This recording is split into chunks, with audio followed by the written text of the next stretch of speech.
ప్రభువుకు విరోధంగా, ప్రభు మనస్సుకు విరోధంగా బోధిస్తున్నారు. ఆలోచించారా? బోధకులు అనగానే మోసపోకండి.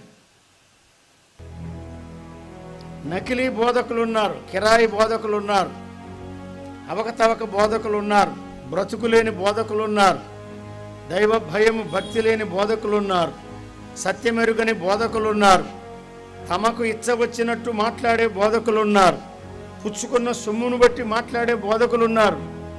బోధకులంటే మోసపోవద్దండి.